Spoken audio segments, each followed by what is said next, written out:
Anugerah Tuhan luar biasa. Panggilan itu sebuah misteri yang luar biasa dari Tuhan. Artinya dia akan terus-menerus berproses. Panggilan bagi saya itu pilihan, dan panggilan dalam hidup manusia yang saya renungkan itu ada 3 romo: menjadi imam, kalau nggak menjadi imam menikah, dan panggilan ketiga ya dipanggil Tuhan mati.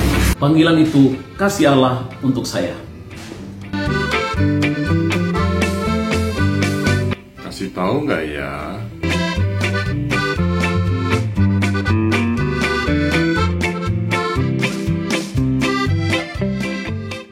Nama saya Delo Pancet Pindo Sinaga, kalau dipanggil namanya Delo. Saya tepatnya di Jambi, Romo, dari Jambi.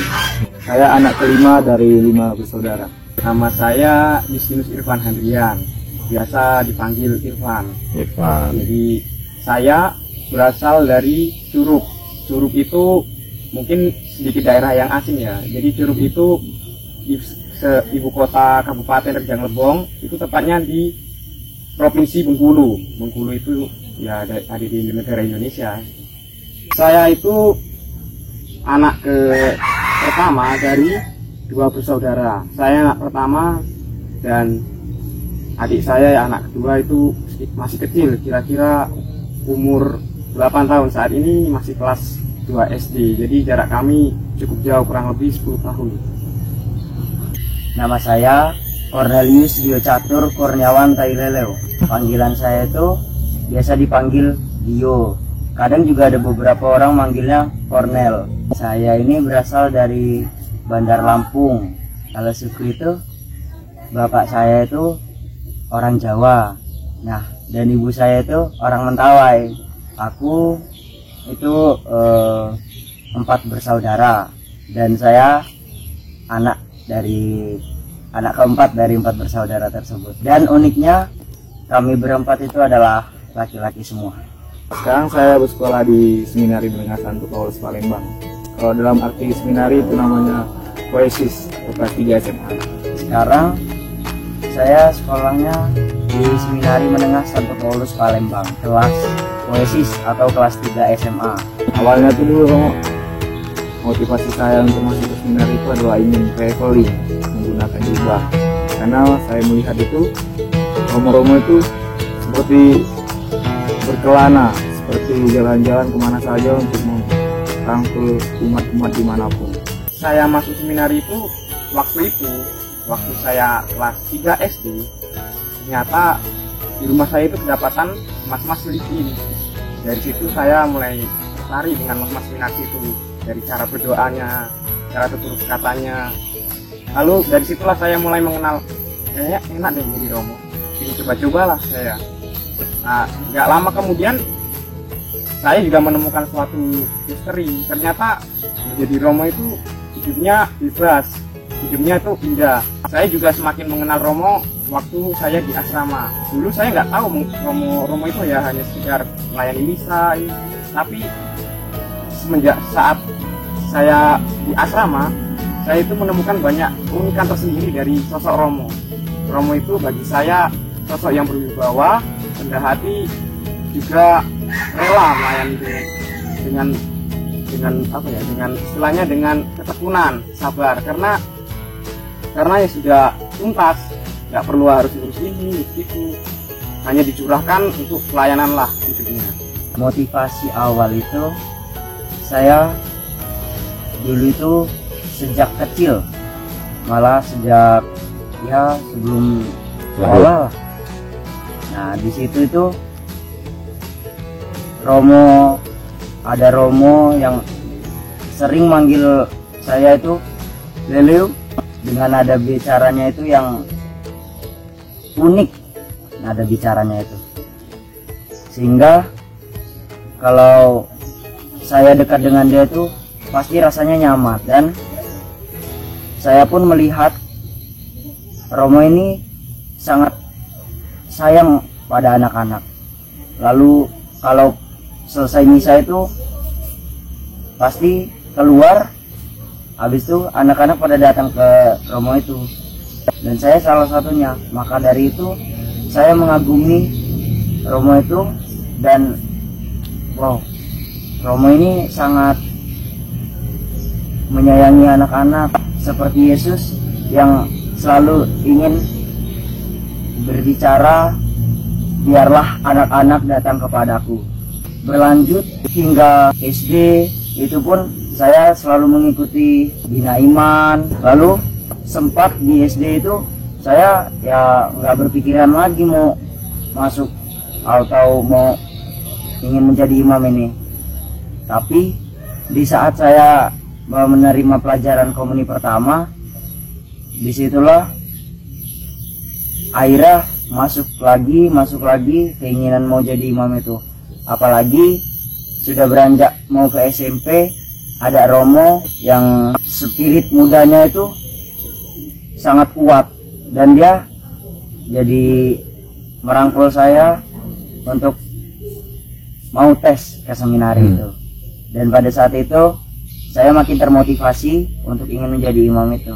Jadi awal dulu cerita itu dimulai waktu saya mau masuk seminari, itu banyak sekali seperti dilarang dengan almarhum dengan bapak saya dulu. Dulu saya sempat dimarah, sempat dikurung dalam rumah karena motivasi saya atau keinginan saya itu ingin menjadi seminaris. Jadi bapak saya bilang begini, katanya tuh saya anak terakhir. Jadi kalau misalnya saya masuk seminari itu nggak ada lagi yang jaga bapaknya, kayak nggak ada lagi yang meneruskan marga seperti itu. Pasti selalu bapak nih, wah dia mau masuk seminari, coba tanya mama. Terus kalau pada saat naik sama mama selalu ngobrol lagi ke bapak. Kelas 3, semester 2 SMP, itu bapak meninggal.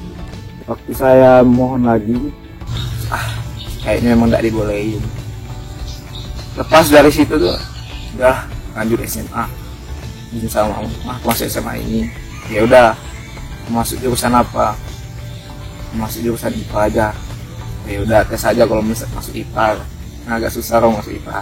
Jadi waktu tes masuk IPA ternyata jebol masuk IPA. Jadi cita-cita dulu mau jadi apa? Mau jadi dokter aja mau.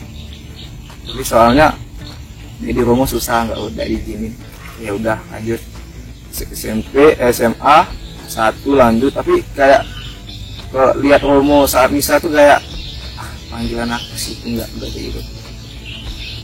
Kayaknya motivasi ini masih ada. Sudah lanjut ke SMA, aku bilang lagi ke mama, Ma, Ilho pengen masuk seminari. Terus mama bilang, janganlah, jangan dulu. Sebulan, 2 bulan, sampai semester 2 kelas 1, masih minta lagi. Dan akhirnya mama bilang, ya sudah, Ilho doa dulu, 2 minggu fokus. Kalau memang benar-benar ini panggilan Ilho, mama izinkan. Ilho doa, dan memang benar ini panggilannya. Ya sudah, izin sama mama. Besoknya waktu mau tes diperbolehkan itu. Kerap kali yang menjadi penghambat atau pergumulan dalam panggilan saya itu terkait dengan godaan duniawi. Ya biasalah, saya juga orang muda kan, ingin merasakan dunia luar, ingin gaya, ingin istilahnya sekarang itu style, lalu dan macam-macamnya. Sementara untuk menjadi Romo itu sendiri, salah satu prinsipnya adalah kesederhanaan, dan saya rasa sangat sulit untuk menghidupi itu. Saya diminta untuk hidup sederhana, sementara saya kadang terbiasa dengan hidup yang foya-foya. Itu yang akhirnya membuat pergumulan besar dalam diri saya. Saya ingin keluar gara-gara dari Romo itu nggak enak. Makanya apalagi di seminar itu hanya tempe, tahu, toge, hari-hari seperti itu terus kayak bosan lah. Sementara di rumah kan bisa ambil ini, ambil itu, dan bagi saya ini suatu tantangan besar, dan puji Tuhan saya sampai dengan hari ini masih bisa mampu bertahan untuk memperjuangkan panggilan ini. Dan karena saya merasa Romo itu berwibawa, Romo itu indah dan hebat. Pada akhirnya saya tes di seminari,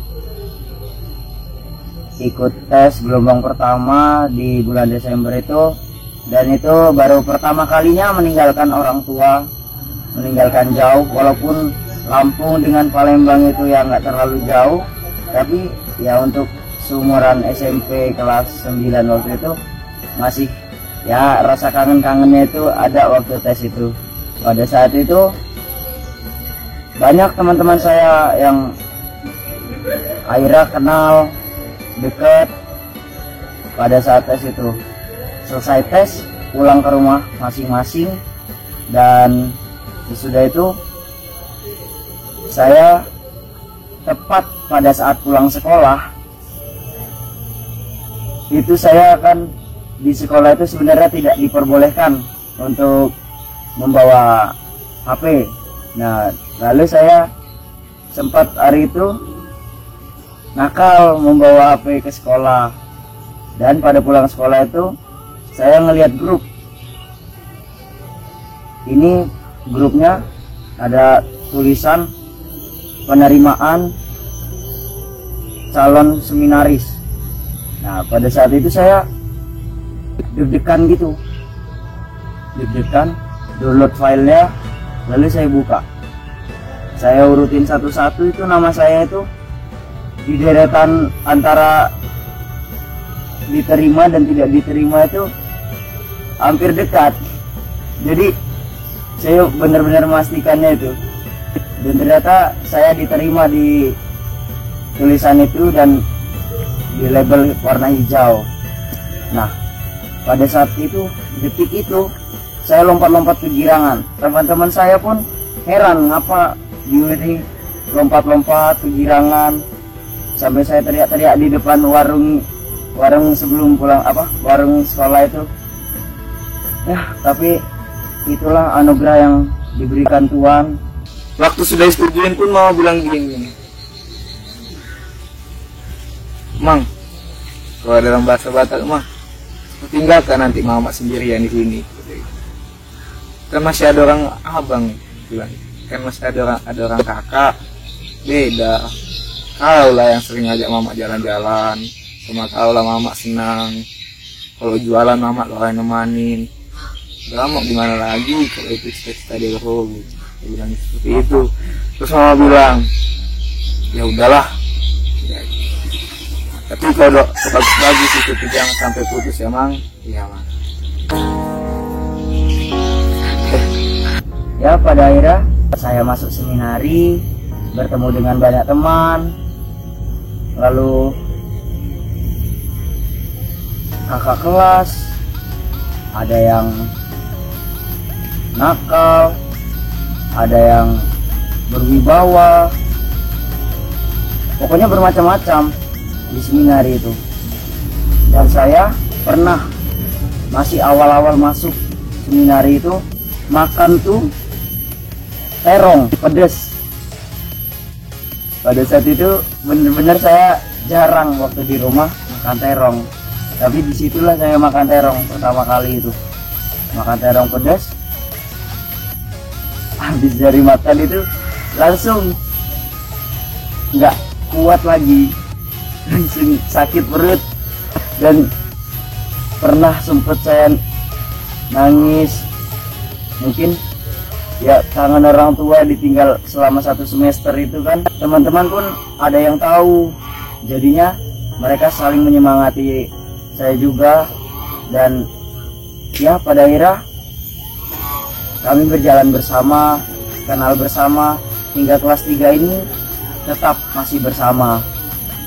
Walaupun yang saya sangat sedihkan, ada teman saya yang pada akhirnya memutuskan untuk jalan panggilan lainnya, yang membuat saya dimana titik malam itu mereka meninggalkan saya, dan saya merasa sedih. Saya itu pecah di malam itu. Tapi sampai detik ini saya pun entah mengapa masih kuat, masih ingin, masih mau untuk menjadi seorang imam ini. Walaupun memang berat, namun yang di belakang saya bukan pohon ini, maksudnya yang mendorong saya untuk terus maju itu keluarga, teman, sahabat, perempuan, dan orang-orang yang saya sejak kecil itu yang membuat motivasi saya terpanggil menjadi imam itu tetap masih mendorong saya untuk melanjutkan menjadi seorang imam ini.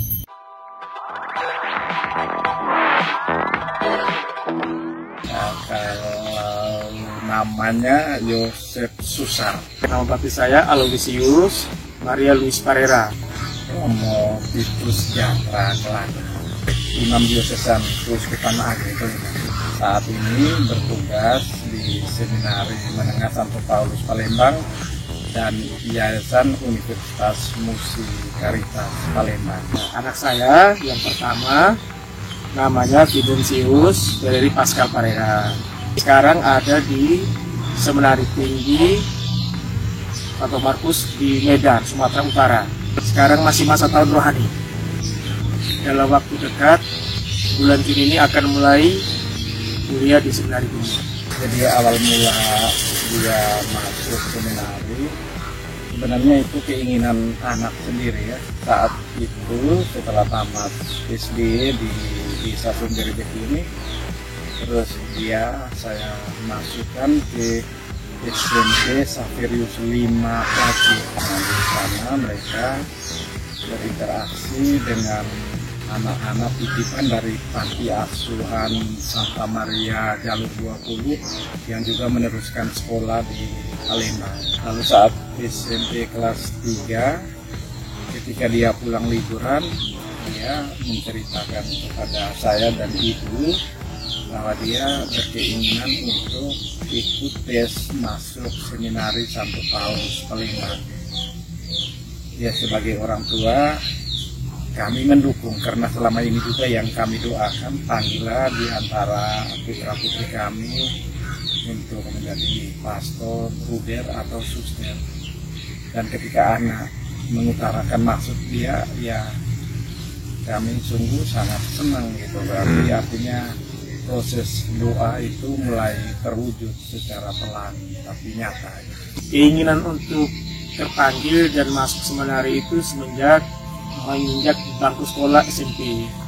Kami sebagai orang tua, waktu itu setelah dia SMP tahun pertama kelas 1 itu kami memberi motivasi kepadanya untuk masuk SMA-nya di seminari, dengan tujuan kami orang tua ingin memberi yang terbaik anak kami ini kepada Tuhan untuk menjadi sebagai imam. Tetapi kami sebagai orang tua tidak pernah memaksakan kehendak anak kami. Biarlah Tuhan yang mengatur dan anak kami sendiri yang memilih. Jadi waktu SMP kelas 2 naik ke kelas 3 itu ada tes anak-anak untuk masuk seminari menengah Santo Paulus Palembang. Nah, waktu itu pastor paroki kami, paroki Talang Betutu, Stefanus Talang Betutu, Romo Markarius Samandi menawarkan dan saya daftarkan anak kami melalui Romo Markarius Samandi untuk daftar ke seminari menengah. Ternyata puji Tuhan anak kami lulus. Panggilan ini semakin kuat setelah dia tamat sekolah. Kami sebagai orang tua kembali menanyakan dari hati anak kami dan kami sekeluarga, bagaimana nak kira-kira untuk pilihanmu menjadi seorang imam ini mantap, apa mau mundur? Ya Bapak dan Mama mendukung, tidak boleh, anak Pascal itu terpaksa atau takut dengan bapak dengan mama, tapi harus melalui hati nurani. Setelah itu dia menceritakan kisahnya, dia berdoa dan yakin bahwa pilihannya untuk lanjut ke seminari menengah untuk menjadi seorang imam. Ya sebenarnya pengalaman pribadi saya, Romo, saya sendiri juga dulu pernah masuk di seminari, tetapi gagal. Maka ketika anak juga mengutarakan ingin masuk seminari, saya pikir ya tidak ada salahnya juga ya untuk mencoba menggapai harapan yang pernah saya alami tapi nggak tercapai gitu. Sebenarnya karena waktu itu sering membantu pastor sebagai misdina, jadi melihat Romo memimpin misa, terus ketika Romo turne ke stasi-stasi, itu menimbulkan ketertarikan yang khusus di dalam diri. Itu kebetulan Romo kami, Romo Prof itu Romo orang dari Swiss gitu ya. Nah, lalu dia betul-betul sangat bermasyarakat gitu. Ketika dia berkunjung itu dia selalu menyapa umat yang dia jumpai, baik di jalan, baik di ladang, di sawah gitu. Tapi kalau yang di sawah dia temukan, ya dia kunjungi sekaligus mengingatkan supaya meninggalkan pekerjaan ke gereja dulu, ajak ke gereja dulu. Dan berhasil, akhirnya lama-lama umat tidak berani lagi hari Minggu ke sawah, karena romonya pasti akan mampiri mereka, kunjung, ajak cerita, terus ajak ke gereja. Perasaan yang pertama kali kami orang tua bersama ibunya mendengar jawaban anak kami terharu, penuh sukacita, dan dalam hati kami orang tua bersyukur kepada Tuhan karena apa yang kami dambakan, doakan, ternyata anak kami juga sama, juga doanya sama, dan puji Tuhan dia mau lanjut. Di perasaan itu penuh sukacita, bahagia, dan terharu. Kekhawatiran pun tetap ada kami sebagai orang tua.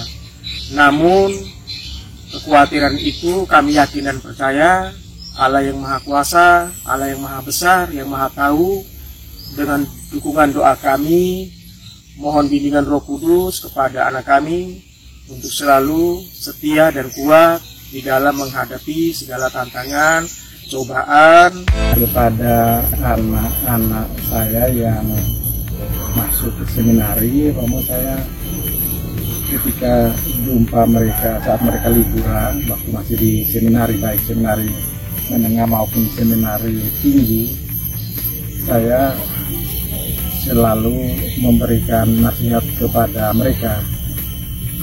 Kalau kalian tidak siap untuk jadi imam Tuhan yang sungguh-sungguh, lebih baik ambil keputusan untuk keluar sebelum kamu ditabiskan menjadi imam.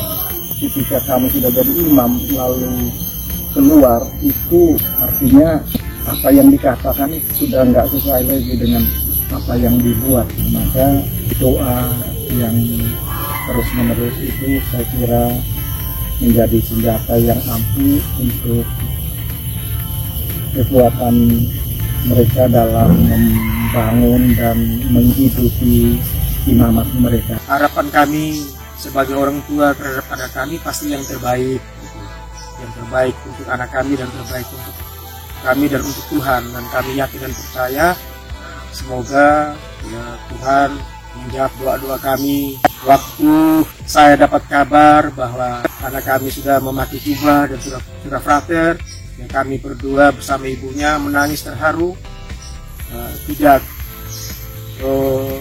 Kami yakin bahwa harus jadi sebagai frater atau sebagai apa, tapi tiba-tiba ternyata Tuhan memberikan kami hadiah yang kecil untuk kami, anak kami sudah memakai jubah frater. Harapan kami kepada orang tua yang lain, marilah kita memberi contoh yang baik kepada anak dalam hal kecil dalam keluarga. Kita mengajak anak untuk berdoa bersama, sudah itu kita mengajak anak untuk pergi ke gereja, dan juga memberi motivasi kepada anak supaya ada timbul benih-benih panggilan di dalam hati anak-anak kita. Memang ya anak saya yang nomor 2 dia juga masuk seminari, bahkan sampai di seminari tinggi. Dia mengundurkan diri setelah kuliah 1 tahun kembali dari top ya. Jadi top dia 1 tahun di wilayah Kalimantan Timur kalau nggak salah, terus balik dari sana masih kuliah lagi 1 tahun, tapi kemudian ambil keputusan untuk mengundurkan diri. Jadi sebelum dia mengundurkan diri, dia memang sempat telepon ke saya menceritakan hal-hal yang terjadi. Terus dia berkeinginan untuk keluar ya. Setelah saya mendengar cerita anak, ya saya sebagai orang tua ya meskipun sedikit agak kecewa, tapi tidak terlalu berlarut-larut kecewanya ya. Karena memang saya sendiri pernah berpesan kepada anak-anak saya, kalau kalian tidak sanggup untuk menjadi imam Tuhan sampai mati, ketika sudah dihabiskan maka lebih bijaksana mengundurkan diri sebelum dihabiskan. Karena bagi kami orang tua pantang rasanya kalau anaknya sudah dihabiskan terus mengambil keputusan untuk mengundurkan diri dari imamatnya.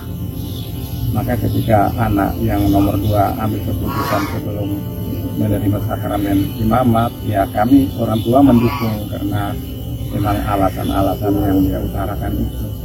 Jadi kami mendukung, hanya kami berpesan, kalau kamu tidak jadi imam, jadilah awam yang baik, yang berguna bagi gereja, nusa dan bangsa, dan juga bagi keluarga. Meskipun tidak jadi imam, bukan berarti kamu tidak punya tanggung jawab untuk bekerja di hadapan Tuhan. Ya, kalau untuk para orang tua yang mengalami kasus anak keluar dari seminari, bahkan yang sudah di seminari tinggi juga mengundurkan diri, jangan berkecil hati. Tetap kita doakan mereka secara terus-menerus, dan supaya kalau mereka jadi awam yang baik, yang berguna bagi gereja, bagi nusa, bangsa, dan juga bagi keluarga.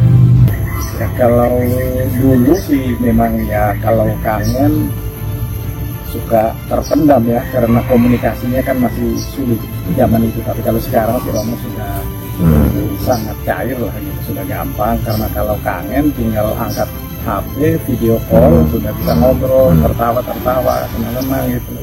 Kalau boleh pesan ya, minta maaf para orang tua, gereja kita sangat kekurangan tenaga imam.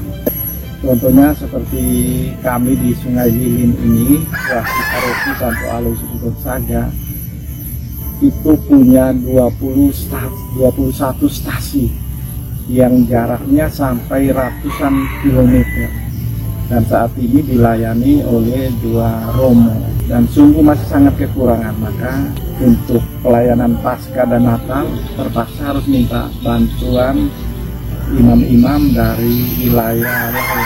Maka mari kita berdoa supaya anak-anak kita ada yang terpanggil untuk menjadi imam, ruder, atau suster.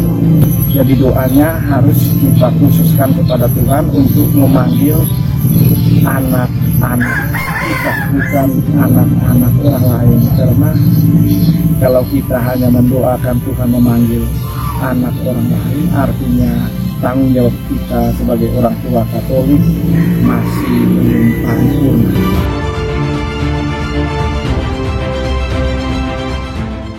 Halo, nama saya Vinana.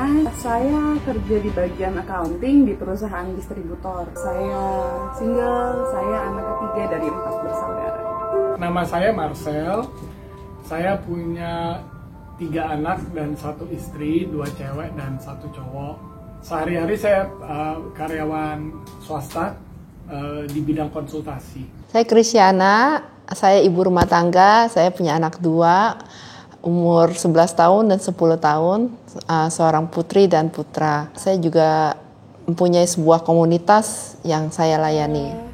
Terlibat kalau di gereja itu saya ikut di tata laksana. Jadi kalau misalnya ke gereja pas misa di kata kehidupan baru ini ada yang kasih tahu untuk cuci tangan, scan QR code, duduknya di mana. Nah itu saya tergabung di tim talak gereja MBK.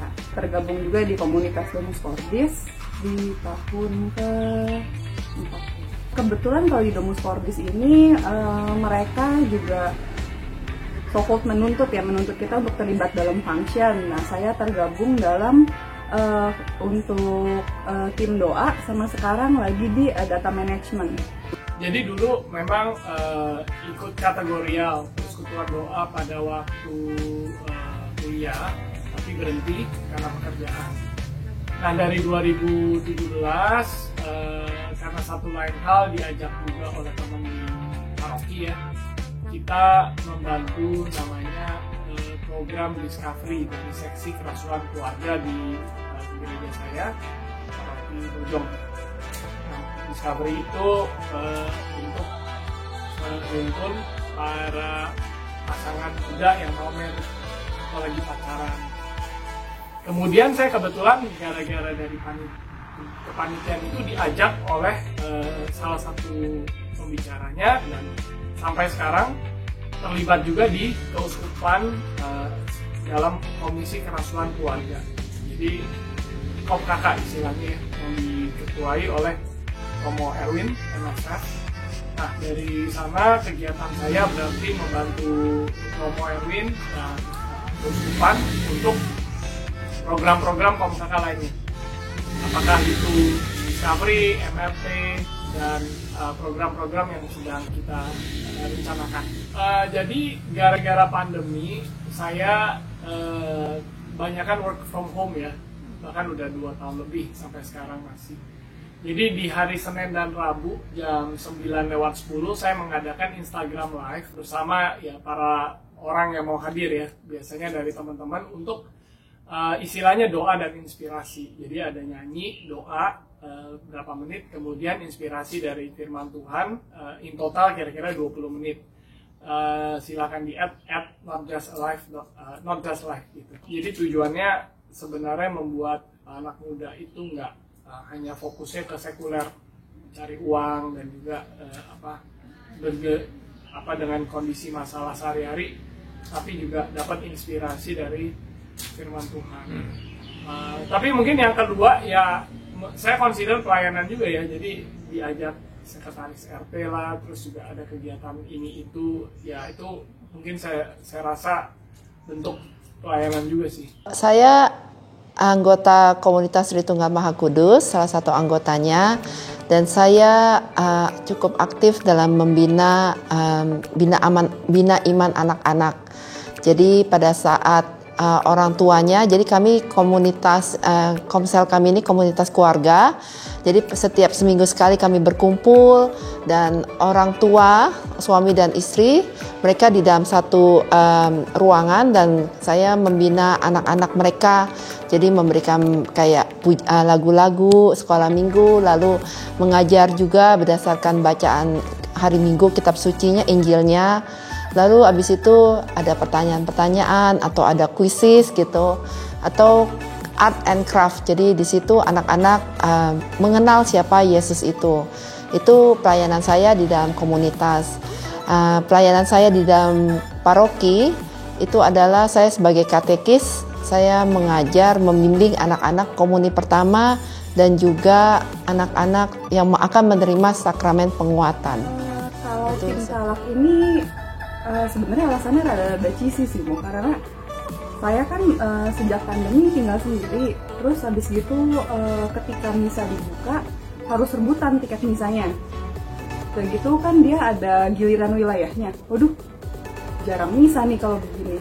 Gimana ya caranya bisa ikut misa tiap minggu? Nah kebetulan dibuka pendaftarannya, jadi daftar ke situ gitu. Sereceh itu. Terus kemudian setelah sekian lama saya juga mikir, kan orang tua saya udah berumur. Biasanya tuh yang ikut kegiatan lingkungan cuman ibu saya doang. Terus saya mikir-mikir, kalau nanti ada perlu, susah juga ya kalau nggak pernah ikut kegiatan gereja. Jadi akhirnya saya memutuskan buat join, nggak cuma jadi anggota talak, tapi juga bisa terlibat lebih. Kalau untuk Domus Cordis, waktu itu mikir, kan waktu abis ikut CAP terus dibilangin kan, oh kalau orang Katolik itu harus berkomunitas. Terus pas ketemu Domus Cordis, ya udah coba dijalanin gitu. Untuk tugas-tugasnya, ya kalau mau ngeluh sih sebenarnya mengganggu sih mau. Jadi kalau misalnya harus ngirimin PR ke petugas-petugasnya kan lumayan kan, sekarang misalnya tambah banyak, petugasnya tambah banyak. Terus kayak suka gregetan juga sih sama orang-orang, ya udah mau misa baru bilang, oh maaf ya saya nggak bisa tugas, kenapa nggak dari kemarin ngomongnya gitu. Jadi kayak ada hal-hal 1-2 hal yang membutuhkan spiritual gym ya, buat berlatih kesabaran, kerendahan hati juga. Kalau saya sih nanggapin kondisinya ya, mungkin panggilan dari suara hati, situasi dan kondisi ya. Misalnya kalau nggak COVID mungkin saya nggak akan lakukan yang Don't Just Live itu. Atau kalau misalnya dulu nggak dipanggil sama teman baik yang udah lama, karena sebelumnya saya memang vakum sejak awal kerja. Kalau dulu kuliah kan karena pertemanan kemudian diajak ya, Romo. Nah, vakum. Nah kemarin ini pas 2017 ya mungkin karena pertama, kalau saya boleh jujur, istri dan saya hubungannya agak kurang oke. Jadi istri bilang, kenapa gue ribut terus sama dia, mendingan gue ajak sekalian dia pelayanan bareng, biar sama-sama tobat gitu. Itu satu. Yang kedua, saya juga menyanggupi karena pada waktu itu mungkin ada masalah di kantor. Jadi ada beberapa pemikiran, ya udahlah saya juga butuh istilahnya kekuatan batin. Nah, dari sana juga cuma ikutnya juga nggak terlalu hardcore ya, cuma 1-2 acara ya kan, di yang Discovery itu kan di paroki kami cuma sekali aja, tapi memang tiba-tiba diajak dan pada saat di Kompraka itu lumayan serius. Saya keinget sih dulu bahwa pernah serius banget sebelum kuliah, sekarang ada waktu, ada tenaga, ya harusnya kenapa enggak ya. Dan dari sana saya lihat yang saya cari apa sih? Ya yang saya cari yang merespon apa yang ada di hati aja mau. Dan saya lihat ada manfaatnya, dan saya lihat saya masih ada tenaga dan dibutuhkan, ya why not saya jalan. Mungkin sesederhana itu. Kalau dari yang Not Just Alive juga, ya saya ngelihat saya bisa, dan kayaknya dengan melakukan itu malah saya juga ikut aktif ya setiap minggu, setidaknya baca firman 2 kali, karena saya akan membangun hidup saya doa juga.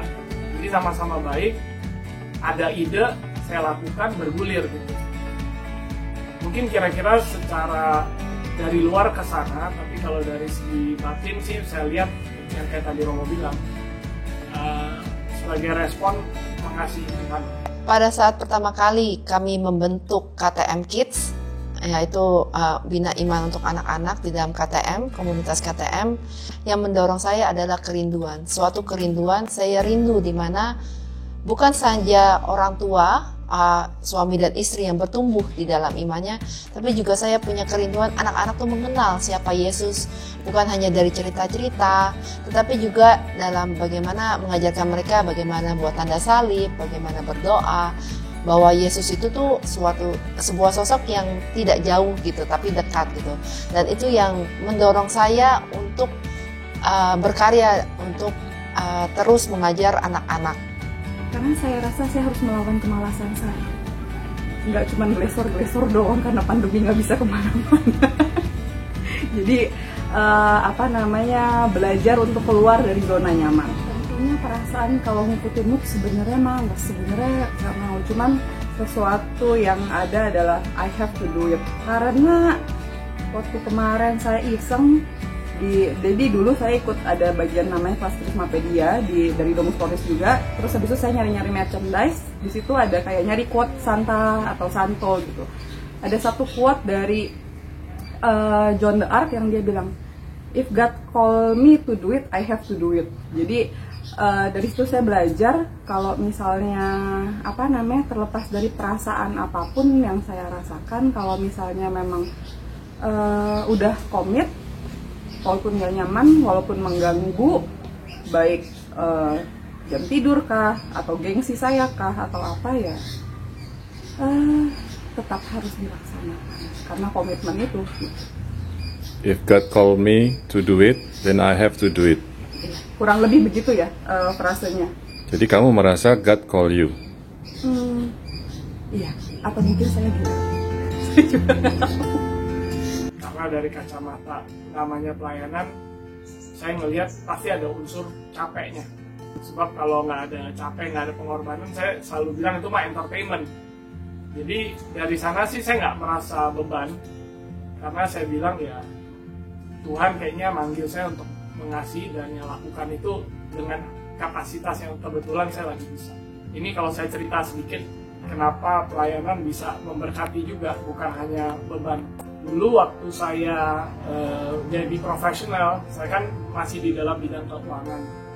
Untuk ngurusin anak itu saya hitung-hitungan uangnya mahal, yaitu sekolah. Jadi saya nggak mau lebih dari 2 anak. Kebetulan anak pertama dan kedua saya cewek dan cewek umur 11 dan 10. Lucunya dulu pernah diskusi sama orang klien saya, dia bilang, "You jangan begitu dong, kalau anak you ternyata mau dipakai Tuhan malah lu nggak mau gara-gara duit." Tapi saya kekeh pada waktu itu tahun 2016 ya. Habis kan ketemu di Komtaka, tiba-tiba ada momen yang klik aja di mana Romo Erwin ya salah satunya bilang kalau udah ikut Tuhan ya mau percaya sama dia, beriman, termasuk terkait keuangan. Ya udah, setelah itu saya diskusi sama istri karena kita juga bareng-bareng ya, kalau pelayanan di transfer keluarga itu nggak bisa saya sendiri, harus bareng istri. Akhirnya kita sepakat ya udah coba lagi, dan akibatnya dapat anak ketiga dan kebetulan cowok ya. Dan ini yang saya lihat, jadi meskipun ada tenaga yang harus kita korbanin, kita juga pelayanan juga nggak boleh setengah-setengah ya. Kan kita udah komit profesional, tapi ada juga saya rasa pasti banyak berkatnya juga sih. Saya mulai dari senangnya aja dulu ya. Kalau senangnya itu saya senang melihat, karena anak-anak yang saya didik, boleh saya katakan didik lah ya gitu, di dalam sekolah minggu itu kan orangnya yang datang anaknya sama gitu. Jadi melihat mereka bertumbuh dan curiosity mereka dari tahun ke tahun, dari TK sampai ke SD sekarang ini tuh, melihat mereka bertumbuh dan curious, bertanya tentang kok Yesus begini, kok Yesus begitu. Itu membuat saya senang sekali gitu. Jadi mereka punya suatu pertanyaan dan gambaran siapa Yesus itu gitu. Ada kalau yang mungkin kalau saya bilang susah, itu juga enggak. Susahnya tuh mungkin ini, kalau misalnya tahu-tahu kita kan di rolling ya, jadi siapa, misalnya minggu ini siapa mengajar, minggu depan siapa. Nah pada saat pengajar yang itu berhalangan, nah saya harus sudah siap siaga menggantikan dia. Nah mungkin dibilang susah pun juga tidak, karena berarti kan saya harus berjaga-jaga terus melihat materi. Dan selain itu saya juga harus lebih kreatif, berpikir bagaimana cara membawakan materi ini yang menarik, karena anak-anak kan polos, jujur gitu ya. Kalau kita nggak menarik, kita nggak penuh ekspresi, mereka akan tinggalin kita kabur gitu loh, langsung ke mama bosen gitu kan. Nah kalau kita menarik ceritanya, kita bisa grab their attention, mereka akan stay di situ loh, 1,5 jam, 2 jam gitu. Bahkan kadang mereka nggak mau pulang gitu. Nah itu kalau bilang susah juga enggak, tapi menurut saya itu proses buat saya sebagai pengajar untuk terus berkreasi, lebih kreatif gitu. Bagaimana cara membawakan pengajaran dan juga siap siaga. Memang kadang lelah juga, ada lelahnya, tapi ya pada saat saya lelah ya saya hanya berpikir begini, saya akan berkata di dalam hati saya, Tuhan aku capek, Tuhan aku lelah, aku nggak punya kasih nih, nggak punya kesabaran untuk membagikannya pada anak-anak. Tambahkan aku kasih-Mu ya Tuhan, tambahkan aku cinta-Mu, agar aku dapat melayani anak-anak ini dengan cinta-Mu, dengan sukacita-Mu, agar mereka mengenal siapa Engkau, bukan siapa aku gitu, bukan aku yang ngegerutu, tapi wajah yang penuh senyum, yang menerima anak-anak. Seperti itulah Engkau gitu, Tuhan yang selalu menerima anak-anak kapanpun, saat kapanpun, mau sedih, mau senang, tapi Engkau menerima mereka dengan tangan terbuka. Saya dulu sebenarnya ingin menjadi seorang suster itu udah dari kecil. Tapi karena situasi dan kondisi, saya tinggalnya di daerah transmigrasi. Pelayanan di sana hanya 1 bulan sekali oleh Romo dan katekis 1 kali. Jadi seperti dibiarkan saja panggilan itu. Nah, setelah saya tamat SMP, saya sekolah di Palembang, itu di SMK Saverius 1, itu tepatnya di Sako Kenten. Di situ ada namanya Caritas, ada Biara, FCH. Di situ saya setiap pagi jam 5:30 itu ikut misa harian. Di situ ada seorang suster namanya Suster Caroline, itu yang tertarik dengan saya dan saya selalu dibimbing untuk mengarah kepada panggilan seorang biarawati. Nah, setelah itu saya tamat, saya kerja dulu. Setelah bekerja dari berbagai perusahaan, akhirnya terakhir saya kerja di Pansos di Yayasan Keuskupan Agung Palembang. Saya keluar dari situ, baru saya mengikuti panggilan itu di Metro Lampung, Susteran Hati Kudus Yesus, sampai dengan masuk novis. Namun dengan berjalannya waktu, saya memutuskan untuk mengundurkan dari situ dengan satu pesan oleh seorang suster Theodora, bahwa menjadi seorang panggilan tidak harus menjadi biarawati atau suster, tapi jika kamu memang panggilanmu sungguh-sungguh menjadi seorang ibu rumah tangga dan istri yang baik dan benar-benar mengabdikan diri untuk keluarga dan untuk Tuhan, itu sama halnya menjadi seorang suci, tidak harus menjadi suster. Saya dulu merantau dari timur-timur ke Sungai Lilin, itu usianya baru 20 tahun. Sampai di Sungai Lilin, saya ikut katekis setempat, yaitu Pak Yosef Susar sama Romo Melaton melayani umat yang di daerah-daerah transmigrasi. Dan kebetulan saat itu saya ketemu duluan sama orang tuanya.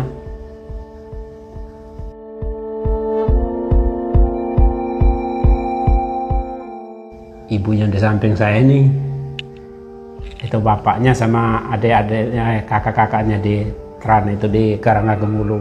Suatu saat saya ke Palembang di Santo Petrus, di gereja Santo Petrus sana, ada orang yang kasih tahu bahwa ada cewek tapi kerjanya di sini, di Pansos. Di Pansos. Kebetulan dia ini, teman sekolah dia ini, ada yang dapat juga orang Timur-Timur. Lalu ngobrol-ngobrol, ketemu. Nah, ketemulah nomor HP dan lain sebagainya. Kenalan lewat telepon wartel itu. Zaman itu HP belum kenal. Di wartel dia ngaku bahwa dia dari Sungai Lilin. Dari Sungai Lilin terus daerahnya Karangagung. Lalu saya jawab, kalau gitu saya sudah ketemu sama bapakmu di sini, di belakang gereja. Dari situ makin lanjut, telepon, suratan. Lalu entah keputusan dia milih untuk berhenti kerja di Pansos, pulang, terus lanjutkan mimpi dia yang waktu sekolah mau jadi suster. Sampai di tempat orang tua tidak begitu lama, dia berangkat ke Palembang. Habis itu urus persyaratan atau apa itu selesai, dia berangkat ke Metro Lampung. Sampai di sana 2 minggu 3 minggu ngakunya sakit. Habis itu asal ada surat, ada telepon, sakit. Ada telepon lagi, sakit. Kalau dalam hati saya, kalau kamu di susteran sakit-sakitan terus kan habisin duit susternya, keluar saja. Iya, yang harus keluar berarti. Ya, kalau tidak percaya nanti saya nyusul ke Metro, dan saat itu saya nyusul tanpa tahu di mana metronya. Saya naik mobil, tanya alamat-alamatnya, dan waktu itu ketemu sama suster pimpinannya. Habis itu saya pulang. Saya tidak suruh dia nyusul, tahu-tahunya seminggu atau 2 minggu kemudian nyusul. Saya tidak mau kesusteran lagi. Terus-terusan sampai. Lalu cerita dia sampai susteran kan sampai di situ dia sudah pulang ke sini kan, rencana untuk meneruskan pertemuan kami tadi menjadi nyata, itu berkeluarga. Karena saya orang Timur Timur dan punya janji sama mama saya pulang ke Timur Timur bawa istri, jadi ngobrol lah sama bapaknya. Waktu itu masih calon mertua, belum mertua. Gimana Pak, kami ke Timur Timur kayak gini ya. Sudah, tidak apa-apa, kalian kan sudah dewasa semua. Yang penting kalian jaga nama baik orang tua. Lalu ke Timur Timur itu kan butuh persyaratan banyak sekali. Harus bawa surat dari orang tua, ya, surat izinnya, terus bawa surat baptis, dia ngurus sendiri, urus paspor dia ngurus sendiri. Jadi ya sudah ngurus semua, kami berangkat ke Timur Timur dan ngurus pernikahan. Jadi pacaran kami itu hanya 5 bulan. 5 bulan apa kayak mana? Singkat sekali. Tapi dengan semangat atau pokoknya dengan cinta lah, kesetiaan lah. 15 tahun kami jalani. Itu saya berkomitmen dengan suami saya menjadi istrimu, tidak bekerja apa-apa. Jadi saya banyak waktu luang, bolehkah saya membantu Tuhan dengan memberikan tenaga saya untuk melayani Romo dan gereja. Waktu itu suami saya super sibuk, tidak bekerja. Jadi saya dan anak saya 2, Ines Maya itu kalau Romo kemana minta tolong untuk menemani kemana, di gereja ini membutuhkan apa saja, sewaktu-waktu saya sediakan waktu untuk itu, dan kebetulan suami saya mengizinkan. Jadi rasanya apa yang dipesankan oleh suster pimpinan saya waktu di novis, oh seperti ini ternyata. Memang panggilan tidak harus menjadi seorang biarawati, menjadi seorang ibu, menjadi seorang istri. Kalau benar-benar mengabdikan diri dalam nama Tuhan, semuanya akan terjalan. Oh, masalah pelayanan itu saya sangat tertarik sekali. Karena saya masih bujang, saya sudah ikut Romo dengan katekis itu Pak Yosef, itu banyak sekali liku-liku kami di jalan itu. Jadi saya berpikir sangat terima kasih lah mereka mau ngajak saya untuk pergi-pergi ke tempat-tempat seperti itu. Dan lanjut sampai ada gereja, ada Romo masih mau ngajak jalan, ngajak ngantar, kadang ngajak temani, saya ngajak anak-anak. Itu suatu kebanggaan sendiri buat saya, karena dulu di kampung itu belum tentu sebulan itu saya ketemu Romo, dan di sini saya bisa ngobrol dengan Romo sepuasnya, bahkan makan bersama dengan Romo. Kalau di tempat saya, jangankan saya makan bersama dengan Romo, katekis juga belum tentu makan bersama-sama dengan Romo. Jadi di sini saya rasa kedekatan saya dengan Romo itu hal yang luar biasa. Hal yang luar biasa. Itulah buat saya sangat semangat sekali, kalau ada waktu pasti saya ikut Romo. Saya ngantar Romo, kalau Romo butuh ngantar atau apa, pasti saya ini. Walaupun saya kerjakan, kan ada waktu libur-libur, tapi kalau tidak ada waktu memang saya cerita sama Romo kalau saya tidak ada waktu. Dan pelayanan itu ikut Romo itu memang tidak ada rasa ini, Bang. Capek, adanya senang. Ada senang, nggak capek, senang, biarpun mungkin sasar-sasaran tetap senang. Mungkin karena tidak pernah nyopir, jadi Romo suruh nyopir, tambah semangat saya. Dan kami minta tolong dengan para Romo, kami punya 2 putri, 1 putra. Memang kalau Tuhan berkehendak, 3-tiganya kalau memang mau dipanggil dan dipilih Tuhan, saya serahkan, karena mereka hanya dititipkan ke saya, bukan untuk saya hak miliki, tetapi akan saya serahkan dan kembalikan kepada Tuhan, begitu. Kalau harapan saya, terutama untuk gereja kita yang di Sungai Lilin ini, untuk para orang tua, jika anaknya lebih dari 1, yuk sama-sama kita berdoa untuk mereka, supaya mereka dipanggil Tuhan, supaya di berbagai gereja bisa terlayani. Jangan Jangan kita mendoakan anak orang lain jadi Roma atau jadi suster. Yuk anak kita sendiri selalu kita arahkan dan kita doakan. Bahkan kalau sekali-kali kita ajak ke berbagai stasi supaya tahu, oh ternyata kita tidak hanya di sini, tapi di berbagai pelosok daerah terpencil pun di sana ada Tuhan Yesus yang membutuhkan tenaga kita. Saya hanya minta keluarga muda Katolik dimanapun berada, kalau bisa bersatu, padulah menyatukan semangat untuk membangun gereja, tidak hanya dengan biaya atau kekayaan atau ini, tapi tenaga dan pikiran untuk membantu para romo yang melayani di tempat-tempat yang sangat-sangat membutuhkan, susah seperti ini.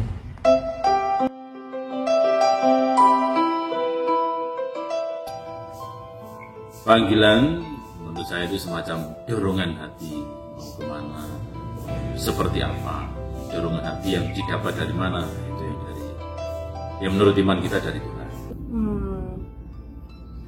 I am chosen karena panggilan Tuhan untuk masing-masing dari kita itu berbeda-beda. Jadi panggilan itu saya memaknainya ya, berarti saya dipilih sama Tuhan untuk melakukan hal-hal tersebut, hal-hal tertentu yang mungkin kalau orang lain melakukan mereka bisa, tapi akan berbeda. Kalau saya rasa panggilan itu respon yang spesial karena kita mengasihi Tuhan, itu aja sih. Maksudnya buat kita tuh berharga banget kita melakukan itu. Jadi bukan, makanya saya bilang spesial, bukan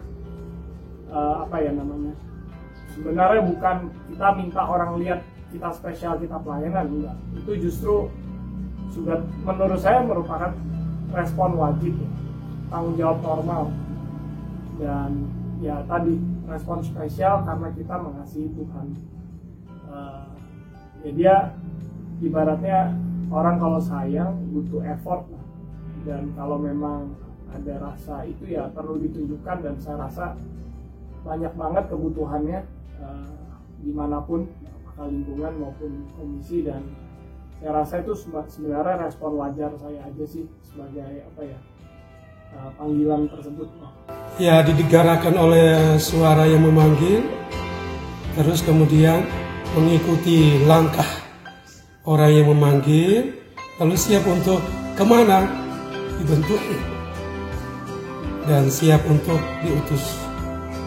Panggilan itu umumnya suara hati, keinginan atau suara yang kita dengar dari dalam hati kita, itu kita mau melangkah kemana. Panggilan buat saya itu adalah, ya mungkin kedengarannya klise, tapi kalau buat saya panggilan setiap orang itu adalah mencapai, mengejar kekudusan.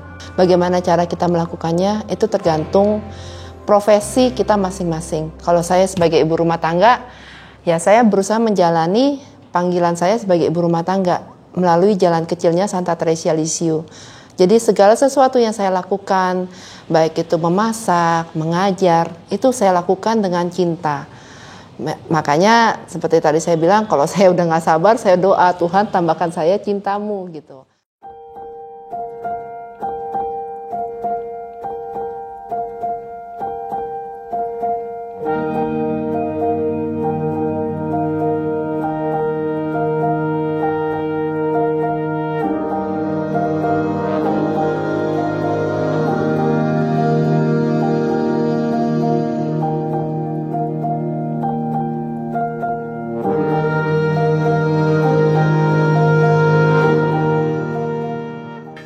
Halo, terima kasih banyak buat kalian yang setia nonton dari awal sampai akhir.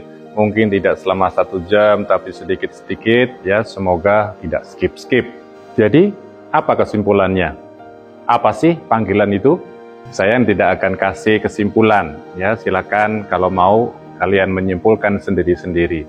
Tetapi saya akan berbagi beberapa butir atau poin yang barangkali bisa menjadi bahan permenungan, bahan refleksi kita bersama. Yang pertama, panggilan itu selalu berasal dari Allah. inisiatif prakarsa selalu datang dari Allah, karena Dia mencintai kita.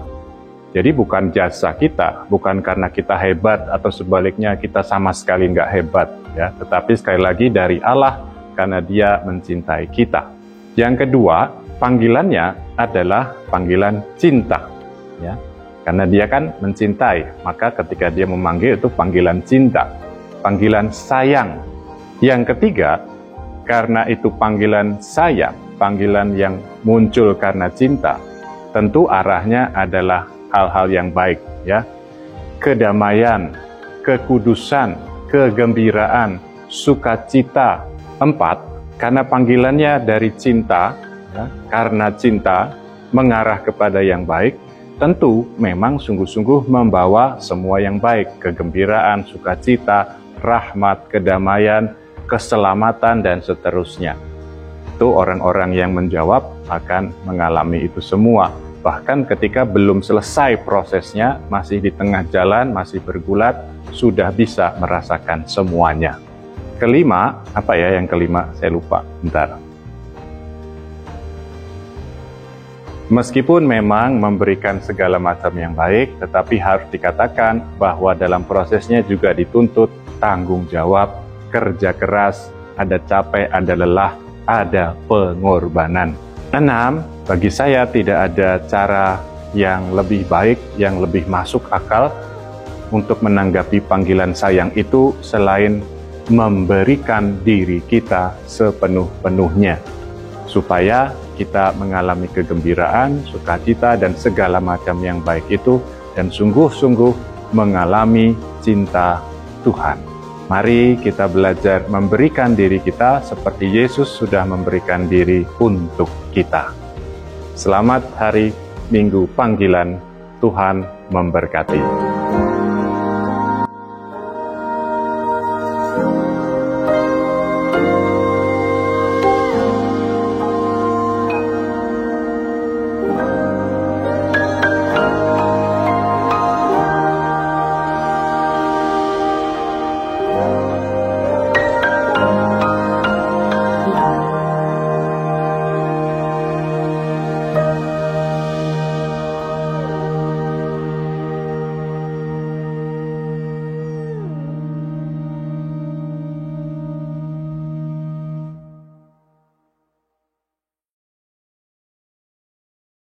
Jiwaku ingin bernyanyi serta tubuhku menari-nari, oh menunjuk sukacita kasih Tuhan kepadaku. Akan ku tiup sangkakala pagi beruli dengan rebana, oh kan ku memberikan kecapi memuji Tuhan Kristus. Terima kasih Romo. Ganti HP-nya. Tuhanku dan ku nyanyikan selamanya. Gendang cerah cepat. Selamat pagi Romo Yudi. Selamat pagi. Kabar sangat baik, lilin tetap bernyala. Kami mohon pamit, kami mau melanjutkan lagi perjalanan kami untuk GA, live in. Kami mohon doanya, semoga selama live in ini, selama di perjalanan juga, kami selalu diberkati oleh Tuhan. Amin. Kita terus-menerus berproses sampai kita mati. Amin. Amin, saudara. Amin. Terima kasih, luar biadab. Luar biawak. Mantap. Membesarkan namanya. Oh, pantun, syair dan seloka akan ku cipta, akan ku ubah. Oh, jadi nyanyian yang indah memuji Tuhan.